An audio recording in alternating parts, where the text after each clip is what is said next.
በቀል ቀላል ነው። የቆሰለ ልብን በደም መመለስም ህጋዊ መብት ሊሆን ይችላል። ነገር ግን በዚህ በጭካኔ በናወዘች ዓለም ውስጥ ከበቀል ይልቅ ምህረትን፣ ከጥላቻ ይልቅ ፍቅርን፣ በሞት ፍርድ ሊሰየፍ ከቀረበ አንገት ላይ ደግሞ የሞት ገመድን አንስተው ህይወት የሚዘሩ ጥቂት ታላላቅ ነፍሶች አሉ።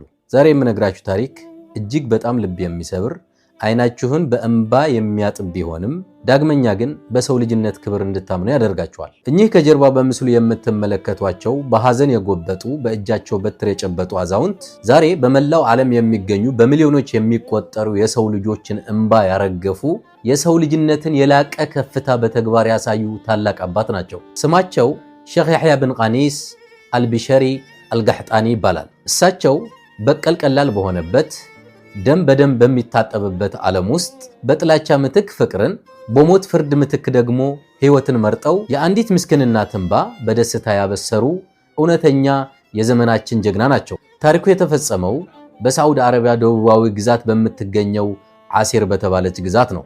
በዚህ አካባቢ የሚኖሩት ሼኽ ያሕያ በንደር የተባለውን ወጣት ልጃቸው በክብር በደስታና በብዙ ተስፋ አሳድገውት ነበር። በንደር ለአባቱ የአይን ማረፊያ የነገ ተስፋቸው ነበር። ነገር ግን በአንድ መጥፎ ቀን በወጣቶች መካከል በድንገት በተቀሰቀሰው የከረረ የቃላት ክርክርና ግጭት ምክንያት እጅግ በጣም አስደንጋጭ የሆነ ነገር ተፈጠረ።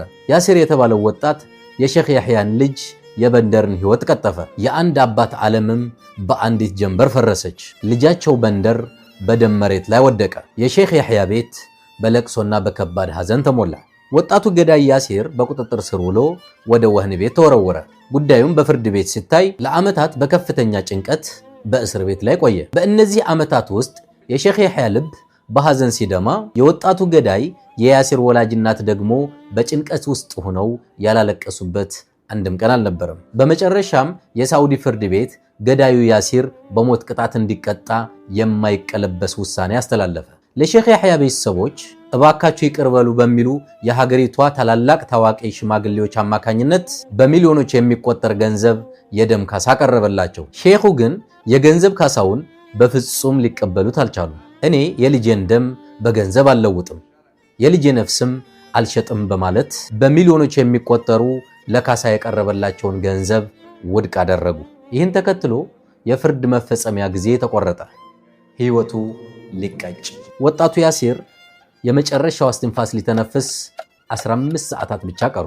ሰዓቱ በፈጠነ ቁጥር በአንዲት ምስኪን እናት ቤት ውስጥ የአንዲት እናት ልብ በሐዘን ሊቆም ደርሶ ነበር። ያሲር ለሷ ብቸኛ ልጇ፣ የቤቷ ምሰሶና ታማሚ አካሏን የሚንከባከብላት ብቸኛ ደጋፊዋ ነበር። እናት በልጇ የመጨረሻ ዋዜማ በእንባ ትታጠብ ነበር። ለልጇ መዳን ተስፋ ቆርጣ የመጨረሻውን የሞት ወሬ እየጠበቀች ነው። ጊዜው ፈጽሞ አልቋል። ያሲር ሊሞት ሰዓታት ብቻ ሲቀሩት ፍርድ ቤቱም ሆነ የገዳዩ ቤተሰቦች ጨርሶ ያልጠበቁት ታላቅ ተአምር ተፈጠረ። እኚህ ከጀርባ በምስሉ ላይ የምትመለከቷቸው የሟች ወላጅ አባት በሐዘን የዛለውን አካላቸው አበርትተው በትራቸውን እየተመረኮዙ ወደ ገዳዩ ወጣት እናት ደጃፍ በአካል አመሩ። ልጇን ልታጣ ሰዓታት እየቆጠረች ያለችውን የገዳዩን እናት አገኟት። ሼኽ ያሕያ ወደ እናቲቱ ተጠግተው እጃቸውን ዘርግተው በሰበሰበ ድምፃቸው እንዲህ አሉ። እኔ ያሲርን ለአላህ ብዬ ያለምንም የገንዘብ ካሳ ሙሉ ለሙሉ ይቅር ብየዋለሁ አሉ።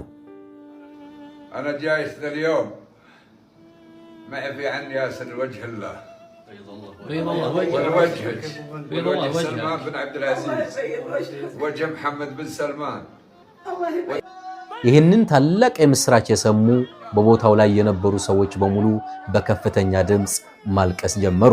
የታማሚዋ እናት እግሮች አልታዘዛሉ። ከደስታዋ ብዛት የተነሳ ከዓይኗ የሚጎርፈው እንባ መላ አካሏን አጠበው። የልጇን ሕይወት ያዳነውን ከሞት መንጋጋ የመለሰውን የሟችን አባት እግር ለመሳም ስትሞክር ሼኽ ያሕያ ግን ከለከሏት። እንዲያውም ራሳቸው ጎንበስ ብለው የገዳዩን እናት ራስ ሳሟት፣ በታላቅ ክብርም አጽናኗት።